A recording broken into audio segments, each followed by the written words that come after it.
अक्टूबर नवंबर 2018 का सवाल है, पेपर 2-1। बिस्मिल्लाहिर्रहमानिर्रहीम। अक्टूबर नवंबर 2018 का सवाल है, पेपर 2-1, जो कि हम करने जा रहे हैं। इसके अंदर वो कह रहा है कि DH limited manufacture a single product, the following information is available for 1 unit of that product. Selling price उसने दी हुई है, वो कितनी है? 20। सेलिंग प्राइस के बाद उसने हमें डायरेक्ट मटेरियल दिया हुआ, वो कितना है? 8। डायरेक्ट लेबर दिया हुआ, वो कितना है? 5। वेरिएबल ओवरहेड दिया है, वो कितना है? 3। और उसके बाद फिक्स ओवरहेड इसने पर यूनिट दिए हैं। फिक्स ओवरहेड कभी पर यूनिट होते नहीं है, फिक्स ओवरहेड कभी पर यूनिट होते नहीं है, लेकिन ये क्या है, बाज़ दफ़ा सवाल को मुश्किल बनाने के लिए वो इस तरह करता है, फिक्स ओवरहेड को पर यूनिट दे देता है। तो कभी भी ऐसा हो कि फिक्स ओवरहेड अगर आपको पर यूनिट दिए हुए हो, पर यूनिट दिए हुए हो, तो जिस यानी अब ये हम सवाल कर रहे हैं, अब इसका ए पार्ट है, तो जितनी यूनिट वो बना रहा है, जितनी यूनिट वो प्रोड्यूस कर रहा है, आप फिक्स ओवरहेड पर यूनिट को मल्टीप्लाई कर दें उतने यूनिट से जो प्रोड्यूस कर रहा है, तो वो आपकी फुल आपकी कन्वर्ट हो जाएगी टोटल फिक्स ओवरहेड में। दोबारा सुन लें, फिक्स ओवरहेड पर यूनिट होते ही नहीं है, लेकिन सवाल में अगर फिक्स ओवरहेड पर यूनिट दिए हुए हों, तो उसको कन्वर्ट करने का तरीका ये है कि जितने यूनिट वो बना रहा है, जो सवाल का डेटा गिवन है, जो शुरू वाला पार्ट है, जितने यूनिट वो बना रहा है, उतने यूनिट से आप मल्टीप्लाई कर दें, तो वो टोटल में कन्वर्ट हो जाएंगे। जैसे ये देख लें, मैंने फिक्स ओवरहेड 2 लिखे और वो 2 लाख यूनिट बना रहा है, मैंने 2 लाख से इसको मल्टीप्लाई किया, मेरे पास फिक्स कॉस्ट कितनी आ गई? 4 लाख आ गई। ठीक है, आगे चलते हैं। तो आगे सबसे पहले बोल रहा है, ये बताएं हमारा ब्रेक इवन पॉइंट कितना है। आप सबको पता है ब्रेक इवन पॉइंट फाइंड करने के लिए सबसे पहले हमें फिक्स कॉस्ट चाहिए होगी, तो मैंने यही किया है। सबसे पहले मैंने क्या किया, फिक्स कॉस्ट लिखी। फिक्स कॉस्ट हमारी 4 लाख थी, मैंने जाके 4 लाख लिखी। ठीक है, उसके बाद दूसरी चीज हमें चाहिए होती है contribution per unit, contribution per unit. तो आप सवाल में जाके देखें, ये हमारी सेलिंग प्राइस थी, ये हमारी डायरेक्ट मटेरियल मैंने माइनस किया, ये डायरेक्ट लेबर मैंने माइनस किया, ये वेरिएबल ओवरहेड मैंने माइनस किया। तो आप देख सकते हैं इस तरफ जाके कि हमारे पास ये सारा डेटा आपके सामने गिवन है। आप देख सकते हैं 20 में से मैंने 8 माइनस किया, मैंने 5 माइनस किया, मैंने 3 माइनस किया, तो मेरे पास जो आंसर आएगा वो कहलाएगा 4। तो 4 लाख में से मैंने 4 लाख को मैंने डिवाइड किया 4 से, मेरे पास आंसर आ जाएगा 1 लाख। यहाँ एक चीज का ख्याल कीजिएगा, जो भी आंसर है उसकी अपवर्ड राउंडिंग करनी है। ठीक है ना, कभी कभार ऐसा हो सकता है कि आपके पास 9900.2 आंसर आ जाए, 9900.2 आंसर आ जाए, तो आपने 0.2 को इग्नोर करके 1 में कन्वर्ट कर देना है, यानी वो 9901 हो जाएगा। तो इस चीज का ख्याल कीजिएगा, यूनिट्स में जब भी आंसर लिखना हो, डेज में जब भी आंसर लिखना हो, अपवर्ड राउंडिंग करनी होती है। आपने डेसिमल में कभी भी आंसर नहीं लिखना होता। तो इसका आंसर आ जाएगा 1 लाख यूनिट आंसर आ जाएगा। आगे चलते हैं। आगे कह रहा है calculate the total budgeted annual contribution and total budgeted annual profit. पूरे साल का कंट्रीब्यूशन बताएं, पूरे साल का कंट्रीब्यूशन बताएं, और ये बताएं पूरे साल का हमारा प्रॉफिट कितना होगा। तो मैंने इसमें सबसे पहले क्या किया है, पूरे साल का कंट्रीब्यूशन बताने के लिए आप एक साल में 2 लाख यूनिट बना रहे हैं, तो मैंने सीपीयू लिया 4, ऊपर हम मालूम कर चुके हैं, उसको मैंने मल्टीप्लाई किया 2 लाख से। तो जब मैंने 4 को मल्टीप्लाई किया 2 लाख से, तो मेरे पास आंसर क्या आ गया? 8 लाख आंसर आ गया। ठीक है, इसमें से मैंने फिक्स कॉस्ट लेस की। फिक्स कॉस्ट ये दी हुई है आपको, ये हमने ऊपर फाइंड की थी 4 लाख, मैंने ये 4 लाख लेस कर दी, तो मेरे पास आंसर आ जाएगा 4 लाख। ठीक है, 8 लाख में से 4 लाख गए, तो मेरे पास जो प्रॉफिट आ जाएगा वो कितना हो जाएगा सर? वो मेरे पास हो जाएगा 4 लाख। यहाँ तक कोई इश्यू बेटा? यहाँ तक कोई मसला?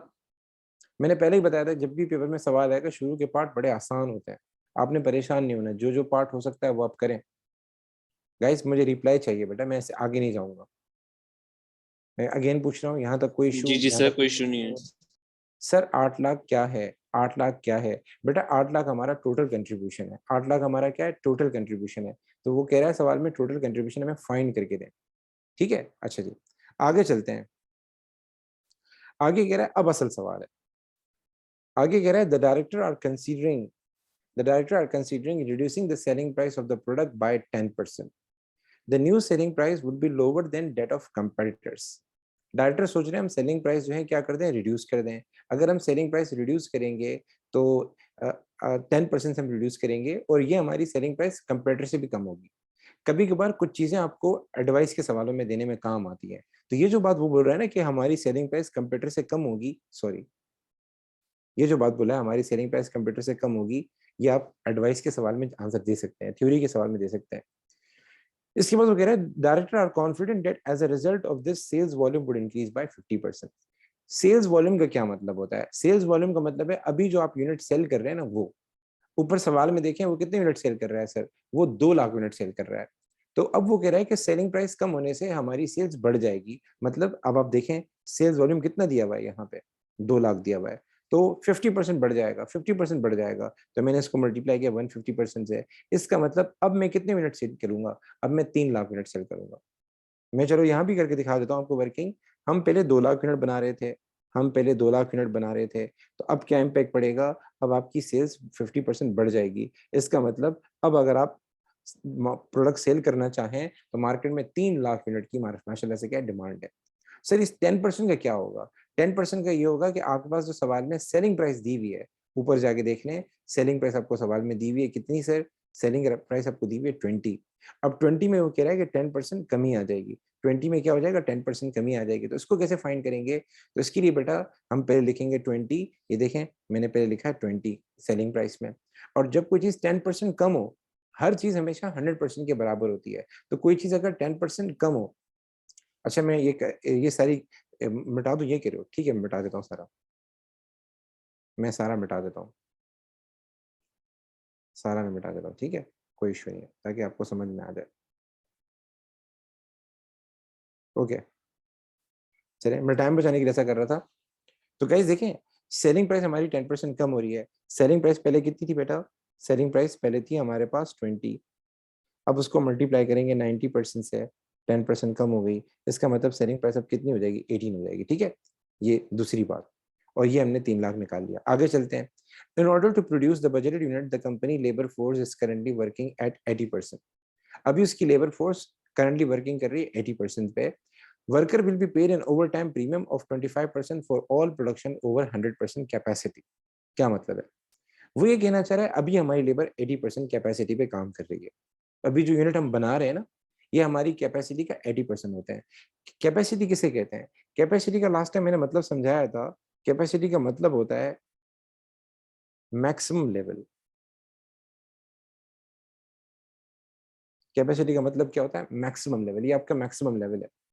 तो वो कह रहा है कि अभी हम 80% कैपेसिटी पे काम कर रहे हैं। तो अभी वो कितने यूनिट बना रहा है? सवाल में ऊपर जाएं, ऊपर अगर आप जाके देखेंगे, वो अभी कितने यूनिट बना रहा है? अभी वो 2 लाख यूनिट सेल कर रहा है और 2 लाख ही बना रहा है, ठीक है। तो वो कह रहा है ये 2 लाख हमारा 80% है। हम चेक कर लेते हैं, 2 लाख आपका 80% है, तो 100% कितना होगा? अगर 2 लाख आपका 80% है, तो इसमें प्रोपोर्शन फॉलो करेंगे। आप लोगों ने मैथ्स पढ़ी हुई है। अगर 2 लाख हमारा 80% बनते हैं, तो 100% कितना होगा? तो 2 लाख को डिवाइड कर दें 80% से, 100% कितना आ जाएगा? 2,50,000 आ जाएगा। सर ये मैं क्यों कर रहा हूँ? आपको मैंने प्रीमियम के बारे में, ओवर टाइम के बारे में पहले से बताया हुआ है कि ओवर टाइम इस बार एक्सपेक्टेड है। ओवर टाइम के सवाल आएंगे।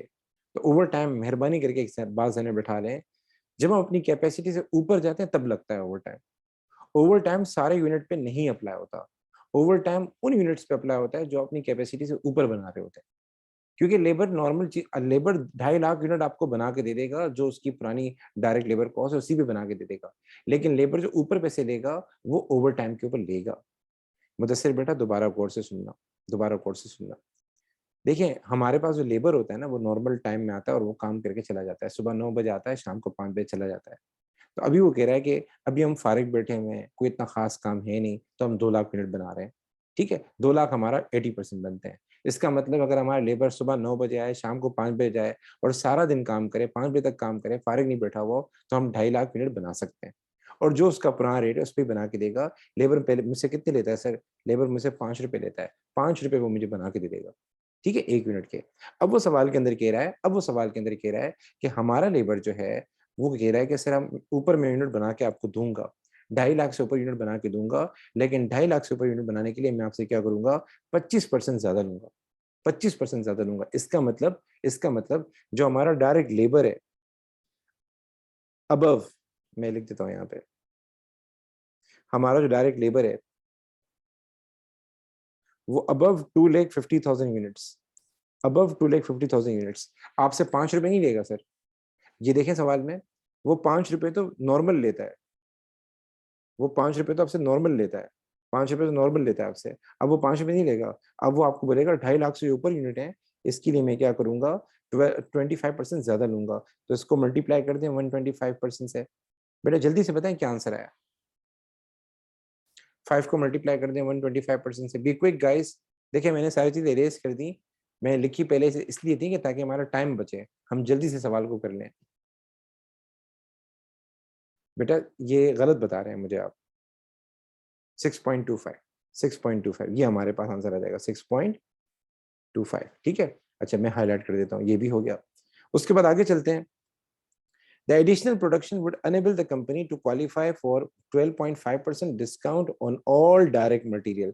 यहाँ वो क्या कह रहा है, अगर हम 2 लाख यूनिट 2 लाख के बजाय हम 3 लाख यूनिट बनाए, अगर हम 2 लाख के बजाय 3 लाख यूनिट बनाए तो हमें 12.5% डिस्काउंट मिलेगा, और ये डिस्काउंट 2.5 लाख से ऊपर भी नहीं मिलेगा, ये सारे यूनिट पे मिलेगा। इसका मतलब मेरी डायरेक्ट मटेरियल कॉस्ट तो ओवरऑल ही चेंज हो गई। डायरेक्ट मटेरियल कॉस्ट ऊपर कितनी आ रही थी सर, डायरेक्ट मटेरियल कॉस्ट ऊपर आप देख सकते हैं $8 आ रही थी, $8 आ रही थी। तो अब $8 नहीं आएगी, अब हमें क्या नाम है 12.5% डिस्काउंट मिलेगा। तो हम डायरेक्ट मटेरियल पे आ जाते हैं। डायरेक्ट मटेरियल पहले कितना था, 8 था, 8 को मल्टीप्लाई कर देंगे आप 12.5%। आप 100 में से 12.5% माइनस करें। ये चीज सीख लें बेटा आप, जब कोई चीज बढ़ रही हो तो आप 100 में प्लस करते हैं। जैसे अगर एक चीज 50% बढ़ गई तो हमने मल्टीप्लाई किया 150% से, एक चीज 25% बढ़ गई तो हमने मल्टीप्लाई किया 125% से, एक चीज कम हो रही है तो आप 100 से माइनस किया करें। तो 100 से 12.5 माइनस करेंगे, हमारे पास आंसर आ जाएगा 87.5%। बताएं कितना आ जाएगा, 8 को मल्टीप्लाई करें 87.5% से। ठीक है, जल्दी बताएं। जी बेटा मुझे जल्दी बताएं, 8 को मल्टीप्लाई करें 8.7 आ जाएगा सर, 7 आ जाएगा, मैं लिख देता हूँ 7। ये हमारी डायरेक्ट मटेरियल कॉस्ट हो गई। ठीक है, इसके बाद कह रहा है the revise production would result in the fix overhead cost per unit reducing by 30% for all unit produce. अच्छा, फिक्स कॉस्ट कभी चेंज नहीं होती, फिक्स कॉस्ट कभी चेंज नहीं होती। अगर फिक्स कॉस्ट चेंज होगी तो टोटल में चेंज होगी। मतलब फिक्स कॉस्ट पहले कितनी आ रही थी, 4 लाख, तो अब 4,20,000 हो जाएगी। तो बताइए, बजाय ये बोलने के कि 4 लाख से 4,20,000 होगी, सवाल में इसने घुमाने की कोशिश की है। सवाल में इसने बोला है कि जो हमारी fix overhead cost per unit है, पर यूनिट वैसे होती नहीं है, लेकिन सवाल में इसने ऊपर दी हुई है कितनी पर यूनिट है, $2 है, $2 है। तो बोला अब वो $2 नहीं रहेगी, अब वो $2 नहीं रहेगी, इस पे आप 30% और कम कर दें। ये असल में सवाल में कंफ्यूज करने का एक तरीका होता है। बजाय ये भी बोल सकता था वो कि 4 लाख से अब 4,20,000 हो जाएगी, वो ये भी कह सकता था कि 4 लाख में 5% बढ़ गए। ठीक है, लेकिन सवाल में घुमाने के लिए वो क्या कह रहा है कि हमारी फिक्स ओवरहेड कॉस्ट बजाय टोटल में बढ़ाने के, बजाय परसेंटेज में बढ़ाने के, वो घुमाने के लिए ये बोल रहा है कि पहले कितनी आ रही थी पर यूनिट, $2 आ रही थी, अब $2 नहीं आएगी पर यूनिट, अब $2 का मल्टीप्लाई कर दें 70% से, क्योंकि 30% से कम हो रही है। तो 2 को मल्टीप्लाई करेंगे 70% से, आपके पास आंसर आ जाएगा 1.4। अब जाहिर है फिक्स कॉस्ट तो मैं टोटल लिखूंगा ना, मैं तो पर यूनिट लिखूंगा ही नहीं, मैं तो टोटल लिखूंगा। अब इसको मल्टीप्लाई किससे करूं, 2 लाख से करूं या 3 लाख से करूं। तो यहाँ इसने एक वर्ड यूज किया, ऑल यूनिट प्रोड्यूस्ड। अगर वो ये नहीं बोलता तो फिर मैं 2 लाख से करता, क्योंकि fix cost is not a variable cost कि यूनिट बढ़ रहे हैं तो हम बढ़ा दें उसको, मल्टीप्लाई कर दें जितने यूनिट बढ़ रहे हैं, ऐसा नहीं करते हम लोग, जो पहले आ रही थी वही लिखते हैं। तो इसमें क्या इसने खुद बोला हुआ है कि for all unit produce, all को इसने बोल्ड किया हुआ है, बोल्ड किया हुआ है। तो मैं मल्टीप्लाई कितने से करूंगा, अभी हम कितने यूनिट बना रहे हैं सर, 3 लाख बना रहे हैं, 3 लाख बना रहे हैं। तो 1.4 को आप मल्टीप्लाई करेंगे 3 लाख से, आपके पास आंसर आ जाएगा, अगर मैं गलत नहीं हूँ 4,20,000 आंसर आ जाएगा। ये हमारी नई फिक्स कॉस्ट आ गई। यहाँ तक मेरे साथ हैं। अब सर इस सवाल को कैसे करेंगे, इसका तरीकाकार क्या होगा। तो बेटा हम जब भी, अब वो सवाल में कह रहा है प्रॉफिट निकाल के बताओ, 3 लाख यूनिट का प्रॉफिट निकाल के बताओ। तो यहाँ मैंने एक बच्चों को एक चीज सिखाई है कि एक तरीका होता है पर यूनिट वाला, एक तरीका क्या होता है पर यूनिट वाला, और एक तरीका हमारे पास क्या होता है टोटल वाला तरीका होता है। कौन सा होता है बेटा, टोटल वाला तरीका होता है।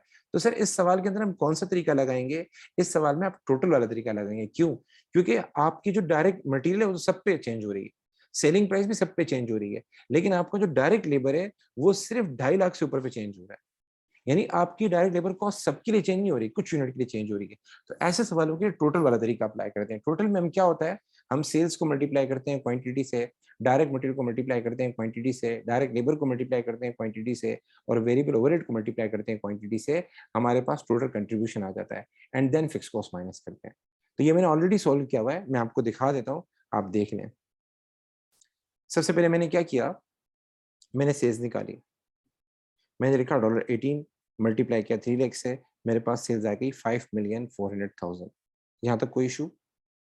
फिर मैं आ गया डायरेक्ट मटेरियल के ऊपर। डायरेक्ट मटेरियल मेरे पास कितना था सर, 7 था, आप ऊपर देख सकते हैं डिस्काउंट मिला था। इसको मल्टीप्लाई किया 3 लाख से, तो ये आ गया मेरे पास 2,100,000। यहाँ तक कोई इशू? No sir. आगे चलें सर, फिर मैं आता हूँ डायरेक्ट लेबर के ऊपर आता हूँ सर। डायरेक्ट लेबर मेरे पास कितना था? 5 था, सवाल में 5 दिया हुआ था, लेकिन मसला क्या है, मैं 3 लाख यूनिट बना रहा हूँ। तो वो कह रहा है 2.5 लाख तो नॉर्मल लेवल पे है, नॉर्मल कैपेसिटी पे है, 2.5 लाख से ऊपर भी मुझसे ओवर टाइम ले रहा है। तो ये जो 6.25 इसको मैंने अलग लिखा है, 5 को मल्टीप्लाई किया 2.5 लाख से, क्योंकि यहाँ तो ओवर टाइम का कॉन्सेप्ट था ही नहीं।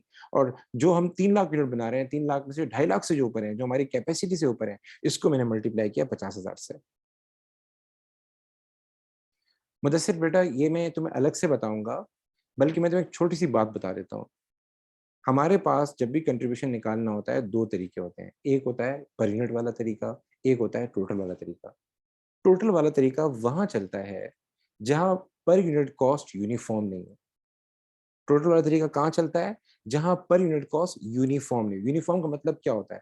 आप 3 लाख यूनिट बना रहे हैं, मुदस्सिर बेटा मेरी बात सुन रहे हो, 3 लाख यूनिट बना रहे हैं। डायरेक्ट मटेरियल सारे यूनिट के लिए एक ही है? यस सर, एक ही है। सेलिंग प्राइस सारे यूनिट के लिए एक ही है? यस सर, एक ही है। वेरिएबल ओवरहेड सारे यूनिट के लिए एक ही है? यस सर, एक ही है। डायरेक्ट लेबर 3 लाख यूनिट बना रहे हैं, क्या 3 लाख यूनिट की डायरेक्ट लेबर कॉस्ट 5 है? क्या 3 लाख यूनिट की 6.25 है? तो अली ने बोला सर नहीं, सर नहीं। जो 3 लाख में से 2.5 लाख यूनिट है, उनकी डायरेक्ट लेबर कॉस्ट है 5, और जो बाकी 50,000 है उनकी कॉस्ट है 6.25। सो इस सूरत में आपको टोटल पे जाना पड़ेगा, ठीक है। तो इसके और भी तरीके हैं, लेकिन आप कंफ्यूज हो जाएंगे अगर मैं और तरीके निकालूंगा, कंफ्यूज हो जाएंगे। तो मैं एक ही तरीके बच्चों को ले जा रहा हूँ और उससे सारे सवाल करवा रहा हूँ, ठीक है। तो ये ज़हन में बिठा लो कि ओवर टाइम कुछ यूनिट पे लगता है, सब पे नहीं लगता, इसीलिए हम टोटल का तरीका यूज करेंगे, ठीक है। तो 5 को मैंने मल्टीप्लाई किया 2.5 लाख से, एंड 6.25 को मल्टीप्लाई किया 50,000 से, तो ये मेरे पास आ गया 1,250,000। ये आ गया 3,125, बल्कि ये हो गया 3,12,500। इसके बाद सवाल में वेरिएबल ओवरहेड दिया था। वेरिएबल ओवरहेड हमारे पास कितना था? $3। इसको मल्टीप्लाई किया 3 लाख से, ये आंसर आ गया 9 लाख। और टोटल मेरे पास वेरिएबल कॉस्ट आ गई 4,562,500, ठीक। उसके बाद हमने सेल्स में से ये माइनस किया, वेरिएबल कॉस्ट माइनस की, हमारे पास कंट्रीब्यूशन आ गया 8,37,500, और फिक्स कॉस्ट हमने 4,20,000 लिखी, तो हमारे पास आंसर आ गया प्रॉफिट 4,17,500, ठीक है बेटा। यहां तक मेरे साथ है? यहां तक कोई इशू? अब वो कह रहे हैं कि sir revise break even point निकालें sir, revise break even point निकालें। तो ब्रेक इवन पॉइंट के लिए पहले मैंने क्या लिखा है सर? फिक्स कॉस्ट लिखी 4,20,000। अब सर कंट्रीब्यूशन कैसे फाइंड करें? कंट्रीब्यूशन कैसे फाइंड करें? तो कंट्रीब्यूशन फाइंड करने के लिए पहले आपने क्या करना होगा, आपने सवाल में टोटल कंट्रीब्यूशन लेना पड़ेगा। टोटल कंट्रीब्यूशन आपके पास सवाल में कितना दिया हुआ है सर? अभी आपने सवाल सॉल्व किया है, कितना है सर? 8,37,500। आपको स्क्रीन नजर नहीं आ रही होगी शायद, एक मिनट वेट करें। हाँ ये रहा, देखिए आपके पास टोटल कंट्रीब्यूशन कितना आ रहा है? 8,37,500। इसको आप डिवाइड कर दें 3 लाख से, हम 3 लाख यूनिट बना रहे हैं। तो 8,37,500 को मैंने 3 लाख से डिवाइड किया, तो मेरे पास कंट्रीब्यूशन पर यूनिट आ गया 2.79। 2.79, तो 2.79 मैंने यहाँ नीचे लिखा कंट्रीब्यूशन पर यूनिट, और 4,20,000 मैंने लिखी फिक्स कॉस्ट। तो मेरे पास ये वाला आंसर आ रहा है, ये वाला। तो मेरे बच्चों को एक बात बोली है, आपने ब्रेक इवन पॉइंट कभी भी डेसिमल में नहीं लिखना। ब्रेक इवन पॉइंट को आपने राउंड करना है, राउंड अप करना है, और अपवर्ड राउंडिंग करनी है। तो ये जो आंसर है हमारा 537 नहीं होगा, ये 538 हो जाएगा। इवन 537.2 भी आए तब भी आपने अपवर्ड राउंड करना है, तो ये हो जाएगा हमारे पास 1,50,538। तो ये हमारे पास ब्रेक इवन पॉइंट आ गया, ठीक है। आगे चलते हैं। आगे वो कह रहा है calculate the margin of safety in minutes and as a percentage if the director proceed with their plans. तो मार्जिन ऑफ सेफ्टी कैसे फाइंड करते हैं? उसके लिए पहले आप लिखते हैं टोटल यूनिट्स, एंड देन उससे माइनस करते हैं ब्रेक इवन यूनिट्स, ठीक है। तो अभी जो हमने प्लान को फॉलो किया, तो अकॉर्डिंग टू प्लान हमारे कितने यूनिट बन रहे हैं सर? 3 लाख यूनिट बन रहे हैं, और हमारा ब्रेक इवन कितने पे आ रहा है? अभी हमने फाइंड किया है 1,50,538। तो हमारे पास जो मार्जिन सेफ्टी आ जाएगा वो आ जाएगा 149,462। ये जो हमारा मार्जिन सेफ्टी है, ये हमारे टोटल यूनिट का कितना परसेंट बनता है? सर क्या मतलब? कभी कभार ऐसा होता है कि डिमांड कम हो जाती है, कभी कभार ऐसा हो जाता है कि आपकी सेल्स कम हो जाती है, रिसेशन आ जाता है, तो फिर बिजनेस परेशान हो जाता है। तो मार्जिन ऑफ सेफ्टी जितना बड़ा होता है इन टर्म्स ऑफ परसेंटेज, उतना फायदा होता है। क्योंकि 10% तो सेल्स कम हो जाएगी, 20% भी सेल्स कम हो जाएगी, 30-40% सेल्स का कम होना इतनी आसान बात नहीं है। तो इस चीज के लिए हम क्या करते हैं, margin of safety in percentage find करते हैं। तो आपने क्या करना है, margin of safety in units लिखना है, जो आपने भी फाइंड किया है। तो वो सवाल में कितना है, 149462, मैंने यही लिखा। और उसको डिवाइड कर देते हैं टोटल यूनिट से। टोटल यूनिट्स कितने थे बेटा, 3 लाख, तो मैंने 3 लाख ही लिखे। और देन मल्टीप्लाई बाय 100 कर देते हैं। तो हमारे पास यहाँ आंसर आ गया 49.82%। क्या मतलब, क्या अगर हमारी सेल्स 49.82% ड्रॉप होगी, तब जाके हमें ब्रेक इवन होगा, मतलब तब जाके हम लॉस में जाएंगे। 49.82% ड्रॉप होगी, तब जाके हम क्या नाम है, लॉस में जाएंगे, मतलब अच्छा खासा बड़ा है। अब आगे आते हैं सवाल, एडवाइस का सवाल है, कोई अराउंड 5 मार्क्स का। Advise the director whether or not they should proceed with their plan to reduce the selling price. Give reason for the answer. ठीक है, अच्छा जी। मैंने बच्चों को बोला था कि आप इसमें आप पहले भी डिसीजन ले सकते हैं, बाद में ले सकते हैं। तो मैंने बच्चों को बोला कि हमारा प्रॉफिट क्या हो रहा है, बढ़ रहा है। सर समझ में नहीं आया, बताएं जरा। देखें, प्रॉफिट हमारा कितना आ रहा है, 4,17,500। और पहले पहले कितना आ रहा था, बगैर प्लान के कितना आ रहा था, 4 लाख आ रहा था। तो बच्चों को मैंने यही बोला, सबसे पहली बात, हमारा प्रॉफिट क्या हो रहा है सर, बढ़ रहा है। पहले हम 2 लाख यूनिट बना रहे थे, हालांकि हमारी कैपेसिटी 2.5 लाख थी। अब माशाल्लाह से हमारी कैपेसिटी में क्या हो रहा है, इजाफा हो रहा है। दूसरी बात, माशाल्लाह से हमारी प्रोडक्ट की डिमांड में इजाफा हो रहा है, हमारी सेलिंग प्राइस कम होने से डिमांड में इजाफा हो रहा है। दूसरी बात, हमारी सेलिंग प्राइस कंप्यूटर से कम भी है, तो एक्सपेक्टेड ये है कि और भी सेल्स हो जाए, एक पॉजिटिव चीज है। ठीक है, अच्छा जी। और हमारा मार्जिन सेफ्टी कितना है, 49.5% है, यानी हमारी सेल्स इतने से ड्रॉप होगी तब जाके हमारा ब्रेक इवन होगा। तो इट मीन्स इसको प्रोसीड करना चाहिए इस प्लान के साथ। अब एग्जाम में क्या लिखेंगे, firstly there is increase in profit, secondly business is able to operate over the capacity, thirdly due to decrease in selling price there is increase in demand because many of the customer will leave competitor and switch to our business. Moreover, margin of safety is also at a higher level such as 49.5%. ठीक है, आपने एक एक point बताया, आपको marks मिलेगा। आप बोलेंगे हमारी कैपेसिटी में इजाफा हो रहा है, दूसरा 1 मार्क। आप बोलेंगे हमारी प्रोडक्ट की डिमांड में इजाफा हो रहा है, दूसरा मार्क्स। हमारी मार्जिन सेफ्टी ज्यादा है, तीसरी मार्क्स। कोई एक्सप्लेनेशन करने की जरूरत नहीं है। फिर लिखें however due to overtime by labour productivity might fall, due to overtime by labour quality might fall. So क्या नाम है, business should consider this and provide training to the workers. ठीक है ना, इस तरीके से। And due to discount on direct material there might be problem in quality of the product, आप लिख सकते हैं। यहाँ तक मेरे साथ है, यहाँ तक कोई सवाल है बेटा, जल्दी बताएं। अच्छा जी, वो कह रहा है कि the company has used the same direct material supplier for many years, but the director have now been informed that there will be possibly a shortfall of available material in the next 6 months. They have sourced an alternative material from a new supplier at the same price. हमने एक नया supplier ढूंढा है, वो same price पे product हमें देगा। Over time can demotivate और नॉट। ओवर टाइम डीमोटिवेट तो नहीं करता। ओवर टाइम से ये होता है कि लेबर की प्रोडक्टिविटी कम हो जाती है, क्योंकि हर लेबर का एक पोटेंशियल होता है। जैसे एक लेबर 8 घंटे काम करता है, बस 10 घंटे काम करवाते हैं। तो आपने पढ़ा होगा इकोनॉमिक्स में कॉन्सेप्ट मार्जिनल यूटिलिटी। अगर आपने नहीं पढ़ा हो तो A2 में से फर्रुख पढ़ाएंगे, मार्जिनल यूटिलिटी। वो यही होता है कि शुरू शुरू में इंसान बड़ा प्रोडक्टिव होता है। ये आप लोगों ने पढ़ा होगा डिसइकोनॉमीज स्केल, अगर आपने पढ़ा हो। आप लोगों ने वो पढ़ा होगा, एवरेज कॉस्ट जो होती है शुरू में क्या नाम है, कम होती है, बाद में बढ़ जाती है, अगर आपको याद हो। तो ये इसी तरह का एक कॉन्सेप्ट है कि हमारे पास जो लेबर है वो शुरू वाले आर्ट्स में ज्यादा प्रोडक्टिव होता है और आखिरी वाले आर्ट्स में फिर लेस प्रोडक्टिव होता है। ठीक है, तो सुबह 8 से लेके 5 बजे तक का उसका टाइम है, उसका जहन बना हुआ है। तो सुबह 5 बजे के बाद आप बिठाएंगे उसको ना, आप बोलेंगे रात को भी काम करो, तो वो इतना प्रोडक्टिव नहीं होगा। ठीक है, कह सकते हैं बेटा, कह सकते हैं। अच्छा, आगे चलते हैं। सो गाइज, मैं बात कर रहा था इसकी क्या कह रहे हैं, सप्लायर की। हम जब भी सप्लायर को देखते हैं तो हम 3 चीजें देखते हैं। ये QCR एक वर्ड में लिखा है, QCR, Q फॉर क्वालिटी। कि जब भी आप सप्लायर चेंज करें, आप ये देखें, मेक श्योर करें कि वो प्रोडक्ट आपको सेम क्वालिटी की देगा जो पहले सप्लायर देता था, या उससे अच्छी देगा। आप जब सप्लायर चेंज करते हैं तो हम कॉस्ट को देखते हैं, क्या वो प्रोडक्ट सेम प्राइस पे देगा या उससे डिस्काउंट पे देगा, कम पे देगा। तीसरा, आप ये देखते हैं कि वो रिलायबल है या नहीं है। आपने उसको बोला कि 10 दिन में मुझे ऑर्डर बना के दो, तो वो 10 दिन में ऑर्डर बना के देगा, नहीं देगा, मतलब प्रोडक्ट टाइम पे प्रोवाइड करेगा, नहीं करेगा। ये 3 बातें हम देखते हैं जब भी हम सप्लायर को चेंज करते हैं। आगे चलते हैं सर। थ्योरी बेटा, मैंने आज बच्चों को एक पेपर दिखाया था क्लास में। उस बच्चे के मार्क्स आए थे 45, ग्रुप में देख लीजिएगा, पढ़ा होगा पेपर। 45 मार्क्स आए थे उस बच्चे के। उस बच्चे ने 29 मार्क्स थ्योरी में लूज किए थे। और मैं आप सबको बता रहा हूँ, मेरी क्लास के, मैं आपको भी लिख लें अपने पास, आधे बच्चे ऐसे होंगे जो थ्योरी की वजह से पेपर में ग्रेड गिरा के आएंगे। आधे बच्चे। उसकी वजह क्या है? कोई भी बच्चा थ्योरी को रट्टा नहीं लगाता, कोई भी बच्चा थ्योरी को याद नहीं करता। मैं भी सवाल आप लोगों से पूछता हूँ कि आरबीएम मेथड क्यों अप्लाई करते हैं कंप्यूटर इक्विपमेंट के ऊपर, और मैं 4 मार्क्स का सवाल देता हूँ, हार्डली कोई 1 मार्क भी नहीं ले पाएगा। इसका रीजन क्या है? हम चीजों को समझते हैं पर उसको अपने जबान में लिख नहीं पाते। तो अगर आपकी इंग्लिश है तो आप लिख लेंगे, इंग्लिश अच्छी नहीं है तो बेटा याद करें, रट्टा लगाएं बैठ के।